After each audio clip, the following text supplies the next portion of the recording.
මේ උදාහරණතර පින්කම් මාලාව සිදු කරනු ලබනවා. ඒ නිසා අපි ඉතාම ගෞරවයෙන් අපේ පඬිත හාමුදුරුවන් වහන්සේට ආරාධනා කර සිටිනවා.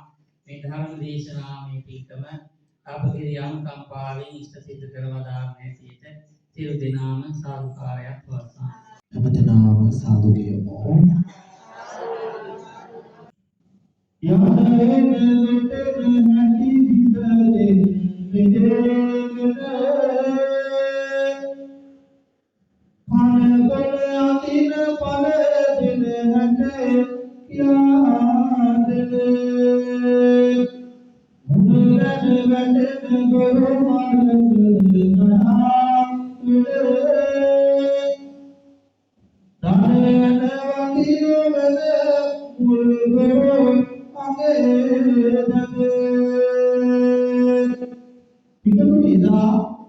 ආර්ය මහා සංඝරත්නය දුර්ග බැහැරේ පූජා රැකෙනවා. එදා ලෝකනා බුදුහාමුදුරුවෝ පිටාගේ අම්මයි අප්පච්චි මහා ආහාරයෙන් උනේ යුක්ත බව එදා පින්වත්නි දේශනා කරා මෙන්න මේ විදිහට. නොයේ කුරුන්නේ රැගිරේ සිද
දරුවෙකුට අම්මාගේ අගය තාත්තාගේ අගය පින්වත්නි වැටහෙන්නේ තමන් අම්මා කෙනෙක් තාත්තා කෙනෙක් වුණ දවසටයි ආන එතකොට හිතා ගන්න පුළුවන් මගේ අම්මා මගේ තාත්තා තමාට කොයිතරම් ආදරයක් කොයිතරම් කරුණාවක් කොයිතරම් අනුකම්පාවක් දැක්වුවද කියලා එදා පින්වත්නි අජාසත් රජතුමාට තාත්තගේ අගය වැටුනේ පින්වත්නි තමන්ට කුටික් ලැබුණ දවසටයි සෝමනේ ඔබේ ලනසෝයිද නිරන්තරේ හදගත වූ කාලවලින් සිංපේ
බිම්බිසාර රජතුමායි දේවියයි පින්වත් පුදුම ආදරයකින් පසුවයි. දේවිය තමාගේ කුසෙන් උපන් දරුවෙකුනි තම ස්වාමියා මරණයට පත් වෙන දකින්න පින්වත්නි කිසිසේත්ම කැමතුනේ නැහැ. මේ නිසා දේවිය රහසිගතව දරුවව විනාශ කරන්න පින්වත්නි ඉලා කටයුතු සූදානම් කරනවා. දැන් දේවියට කරගන්න දෙයක් නැහැ. රාජ්‍ය වෛද්‍යවරු දරුවව ආරක්ෂා කරනවා. කිරිවල් දරුවව යොදවලා දේවිය යනතන පින්වත්නි උරුත් යනවා. උදකලාව ඉන්න අවස්ථාවක් කියලා පින්වත්නි නැති වෙනවා. කෙසේ වූ දරුවා දේවියද පිහිටුවා දරුසේ ඉමුවා රජතුමා පිය ඉරුදරුවා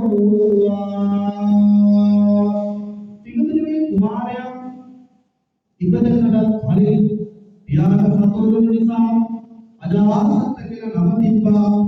බිම්බිසාර රජු අජාසත් කුමාරයා ආදරයෙන් හදා වඩා ගත්තා. ඔළුණා දෙව්ලොව ආශ්‍රයයට පාප මිත්‍ර සේවනයේ වැටුණු නිසා පිගතුනි මෞපිය අතයම පිරී ගියා. වරකාමී මතුවී ආව දෙව්ලොව බුදුරජාණන් වහන්සේ ඝාතනය කරලා බුද්ධරාජ්‍ය ලබා ගන්නට දෙනා කුමුත්තර කරා. අජාසත් කුමාරයාට ඉගෙනුවා පිගතුනි පියා මහලා රජකම ගන්න කියලා. දෙව්ලොවගේ ඉගෙනුම් බස් අනුව දවසක් අජාසත් කුමාරයා තමාගේ තාත්තාට කිරිච්චෙන් මැරලා මරන්න හැංගිලා හිටියා. කිරිච්චවරු අරගෙන තාරකට එනකොට උදා දුරම පටන් ගන්නවා. හරියට දී කුඩා මාළුවෙක් වගේ මේ කාරණේ දැනගෙන මෙන්න මෙහෙම කියනවා. මගේ ආදරේ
බිම්බිසාර රජතුමාගේ දේවිය අතර උපාසකම්මම වෙනසක් කය දානවා. ඔහු බලහන්න බෑ. රජතුමයි දෙවියයි පිටතේ සංවාදය ඇති වෙන්නේ කාත් එක්කද? බිම්බිසාර රජතුමයි දෙවියයි. දැන් මේ සංවාදය ඇති වෙලා අවසානයේ කල්පනා කරන්නේ මොකක්ද? මම කල්පනා කියනකොට මම ප්‍රශ්නක් අහනවා පිටතේ. මගෙන් මොකද දෙයක් ගත්තේ නැත්නම් වැඩක් නැහැ මෙච්චර දුර ඇවිල්ලා. අපි මේ මහන්සිලා වෙයි මේ නැත්තම් දෙයක් දීලා. දෙයක් ගන්න නැත්නම් අස්සන්න නිකන් වැඩක් නැහැ. එහෙනම් මම කියන උත්තර දෙන්න. දැන් රජතුමයි දෙවියයි කියන්නේ කවුද? බිම්බිසාර රජතුමයි දෙවියයි. සංවාදය ඇති වෙනවා. සංවාදය ඇති වෙලා අවසාන කියන්නේ මොකක්ද? අවසාන කියන්නේ මේකත් අපිට තියෙන එකම පිළිද. ඒ කාලේ තිබ්බ පිළිනක් මේ කාලේ අපිට පිළිනක් තියෙනවා. නේද? තියෙනවද නැද්ද? තියෙනවා. තියෙන කෙනාට පිළිතුර තියෙනවා. හදවතින් ඉන්න කෙනාට උරුදු පිළිතුර තියෙනවා. එතනයි. එතකොට පිළිතුර දැන් ඒ කාලේ පිළිතුර මොකක්ද? අවසාන රජතුමයි දේවිය කල්පනා කරන අපිට තියෙන එකම පිළිතුර. දැන් මේ බලාගෙන ඉන්න මොකද්ද පිළිතුර? මොකද්ද මේ වෙලාවේ තියෙන පිළිතුර? එදෙන පිළිතුරුනි වැසිරු තුරන් තිබුණ දාන ලැබෙනවා කියලා. මේ පැත්තේ කොහොමද ලැබෙන්නේ? ඒ කාලේ තිබෙන පිළිතුර බුදුහාමුදුරුවෝ පිළිතුර මෙන්න කියනවා. එක්වේ වහමෝ දෙවිවරෝ යදමය සිංහිකලුන්තේ අප සම්බුද්ධාමය. ඔබ අපි සිංහලන් කොටින්වත් බුදුහාමුදුරුවෝ බුදුගුරු. එහෙනම් මේ කාලේ අපිට තියෙන පිළිතුර මොකද්ද? බුදුහාමුදුරුවෝගේ බුදුගුරු. එතකොට ඒක මොකටද? පන්සල. එතකොට අපි මහමෙවුනාවකට යනකොට තමයි පන්සල. හැමදේම පිළිද වෙන්නේ කොහොමද? පන්සලේ. සමහර අපි අම්මලා යන මහමෙවුනාවේ ඉන්නේ බුදුහාමුදුරුවෝ කියන ඉතාලේ. දැන් පිළිතුරේ ගුරු මිනිස්සු. ගුරු වල සත්තාව දෙන මිනිස්සු. අදවදින් ඉන්න කෙනාට අපි පන්සලෙන් ලැබෙන සීල් ටිකක් ගන්න හැමෝම. එදා පිළිතුර ඒ විදිහට වෙලා දැන් කල්පනා කරනවා පිළිතුර මොකක්ද බුදුහාමුදුරුවෝගේ පිළිතුර. මෙන්න මේක. පිළිතුර අන්තිමට මොකද වෙන්නේ? අන්තිමට දේවිලා මොකද මේ ඉඩකඩට යන්න තමනම් කරනවා. ඒ පිළිතුර ටික දවසක් ගත වුණා රජතුමා මැරෙන්නේ නැහැ කියන. ඇයි රජතුමා මැරෙන්නේ නැත්තේ? සම්මන් කරන නිසා කියලා වදකයන් නියම කරනවා පිළිතුර කහුරු බලා උදාන. ඒක බිම්බිසාර රජතුමා මොකද වෙන්නේ? මරණයට පිළිතුරපත් වෙනවා. මෙන්න මේක. රතනම් කෝපෝනිසා ලේදේ මනිකරියා වදවිද සීලගේ කේතෝ නතුරදායා තිරගෙන් ගෝවා වන්නෝබලබ දිනෙත ආයා බින්සලේ ගිරිදෝ අයියෝ පාර ලොට ගියා. පිළිතුරු මොකද එදා තමයි අජාසත් රජතුමාගේ දේවිය පිළිතුර පුතේ කුබාන. රජතුමා පුතේ කුබානයි කියන පණිවිඩය ගෙනාවු පණිවිඩ කාර්යය තාත්තා මනසුදු ගෙනාවු පණිවිඩ කාර්යය අතර මැදදී එකට මුණ ගැහුණා. එදෙන කතා වෙලා ඉස්සරහට වෙලා පුතේ කුබානයි කියන පණිවිඩය පින්වත් රජුලට සැලකරනවා. පුතේ කුබානයි කියනකොට පුත්‍ර ස්නේහය රජුගේ මස් නහරස්සේ පිටුල නිවිදයන් පටන් ගන්නවා. ඒ වෙලාවේ කල්පනා වෙනවා මගේ පියාණෝ මේ විදිහේ දරු ප්‍රේමයක් ඇති වෙන්න නේදයි කියලා වහා නිරේ නිදහස් කරන්න කියලා පිළිතුරේ පණිවිඩයක් යවන්න සූදානම් කරනවා. එතකොට අනිත්‍යකතා කියන දෙවියන් වහන්සේ පණිවිඩ අරලා වැඩක් නැහැ. ඇයි? ඔබතුමාගේ පියතුමා කාල යාත්‍රාවකට පත් වුණා මරණයටපත් වුණා. පිළිතුරේ ඒ වෙලාවේ ඒ දුක දරා ගන්න බැරි වුණා. ඒ වෙලාවේ පිළිතුරු වලට දෙන්නේ තාත්තා අම්මලාගෙන ඇවිල්ලා පිළිතුරේ තාත්තා ඔබට පොඩි කාලේ තිබ්බ ආදරය පිළිබඳව පිළිතුරේ දා මෙන්න මෙහෙම කියනවා.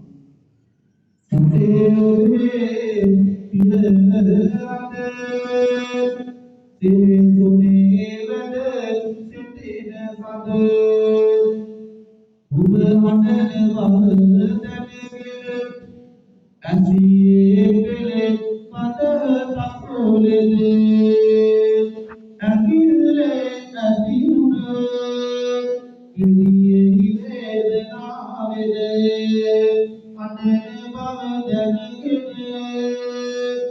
උදාගෙන්නා ගත්තේ අදරිනේ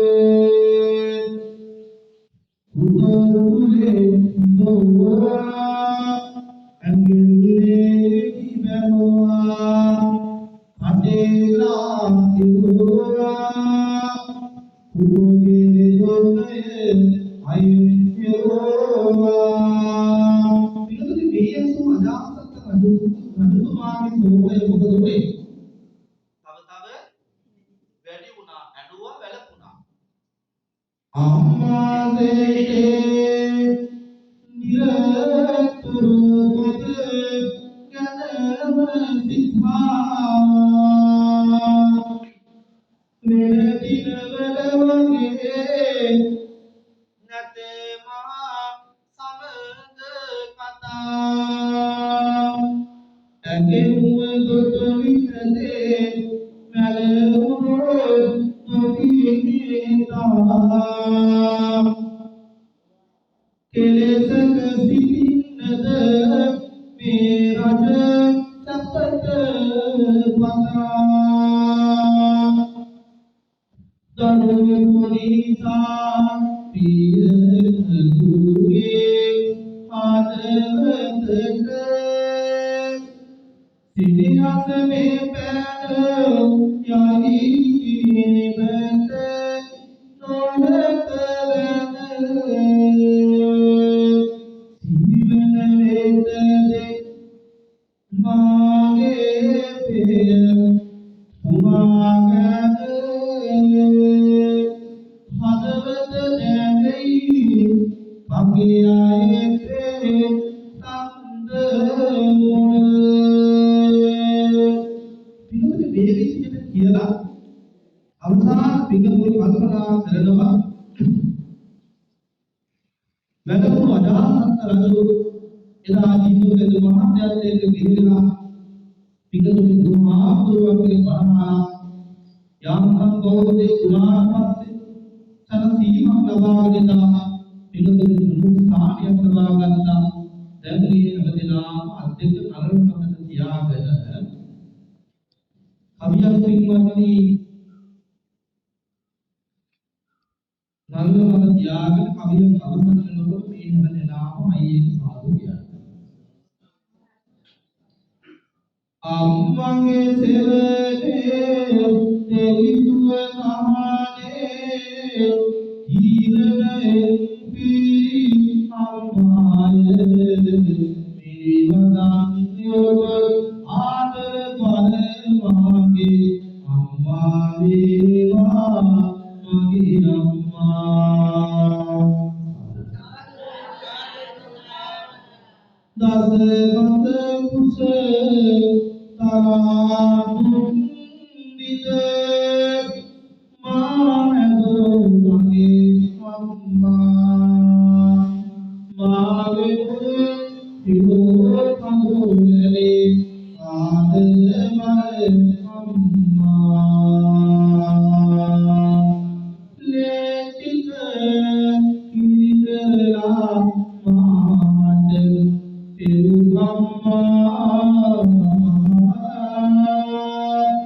මෙතේ පුදෝ නිවන් දකින්වා මගේ අම්මා හද දුක සංගවා මගේ සැප සමනලා කලකඩලාගෙන දුක් විඳ අම්පත්තේ නෙද උදවිත මා උසවාගෙන දුවම් පන්ති අපි වෙනුවෙන් මෙලදරෝ මගේ අම්පත්තේ මෙදේවද නිවන් දකින්නවා මගේ අම්පත්තේ මවිය ගුණ දේව කාන්දර සම්බුදාව කිවිදේ ආතුම තල කාන්දරම් පිරිතු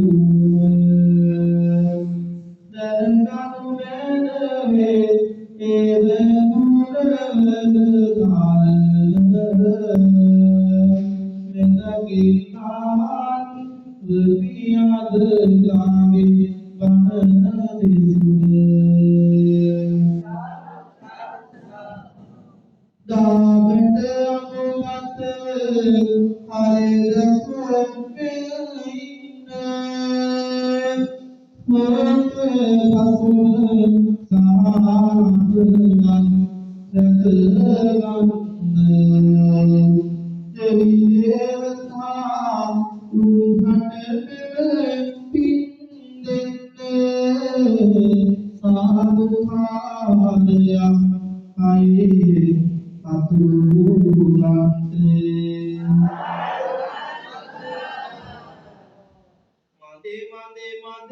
මදේ ඒ හඬවට මාදේ හොඳටම මට මාදේ සාදු හඬ ඉදන් ඉන්න අය අලදිග රංගනට යන්න පින්වත සාදුයා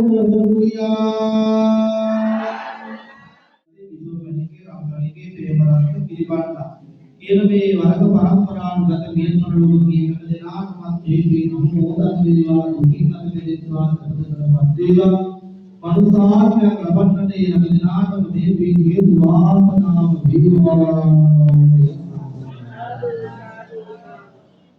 අන්දනාම මේ සාදුකයට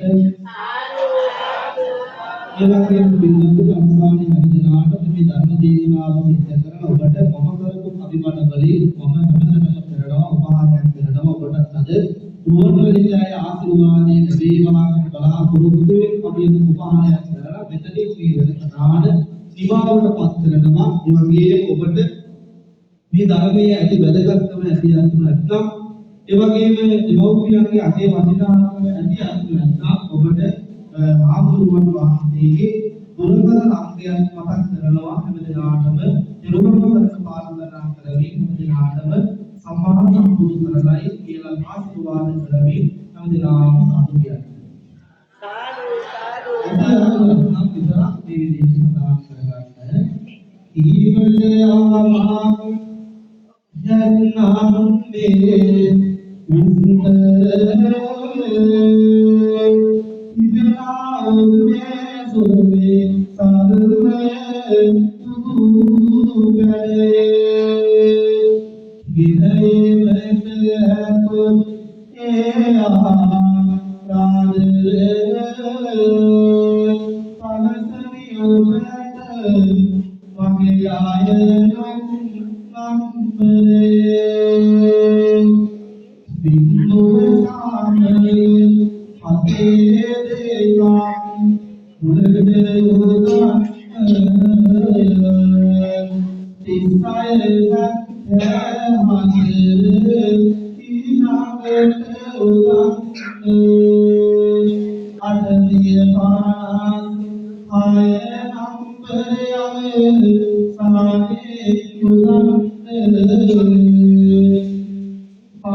මට අමතන්න